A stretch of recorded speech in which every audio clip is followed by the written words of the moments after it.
যে আন্দোলনের সময় ছাত্র সমাজ রাস্তায় নেমেছিল ন্যায় বিচারের দাবিতে। কিন্তু সেই আন্দোলনের পেছনে লুকিয়েছিল এক অন্ধকার অধ্যায়, ছাত্র হত্যা আর গুলশানের মুনিরের উপর পাশবিক নির্যাতন। আর এসব অভিযোগের কেন্দ্রে উঠে এসেছে এক নাম, তৌহিদ আফ্রিদি। সূত্র বলছে, কোটা আন্দোলনের সময় ছাত্রদের দমিয়ে রাখতে নানা অপচেষ্টা চালানো হয়েছিল। এমনকি কিছু প্রভাবশালী ব্যক্তিদের মাধ্যমে ছাত্রদের আন্দোলন থেকে সরিয়ে আনার চেষ্টাও করা হয়েছিল। আর সেই সময়ে নাকি তৌহিদ আফ্রিদির জনপ্রিয় অভিনেত্রী অপু বিশ্বাসকে ফোন দিয়ে ছাত্রদের বিরুদ্ধে কথা বলার অনুরোধ করে। কিন্তু অপু বিশ্বাস স্পষ্ট জানিয়ে দেন, না, আমি অন্যায়ের পক্ষে থাকতে পারবো না। কিন্তু তারপরে যা ঘটলো তা পুরো দেশকে নাড়িয়ে দিল। গুলশানের এক কলেজ ছাত্রী মুনিরা, যার স্বপ্ন ছিল বড় হয়ে দেশের জন্য কিছু করার, তাকে ধর্ষণ করে হত্যা করার অভিযোগে তৌহিদ আফ্রিদির নাম উঠে এলো।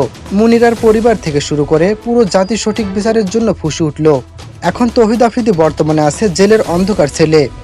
মামলার শুনানি চলছে। আদালত যে কোনো মুহূর্তে রায় ঘোষণা করতে পারে, আর সে রায় হতে পারে পুরোপুরি মৃত্যুদণ্ড।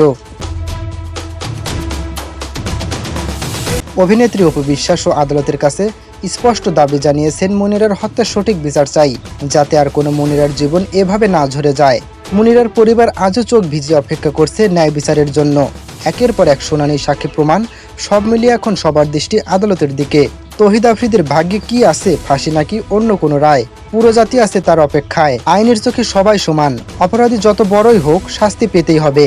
মুনিরার রক্তের দাগ কখনো মুছে যাবে না, যদি না সত্যিকারের বিচার হয়। আদালতের রায় কি হবে তা সময়ই বলে দেবে, কিন্তু দেশের মানুষ চায় ন্যায় বিচার হোক, এবং তা অতি দ্রুত।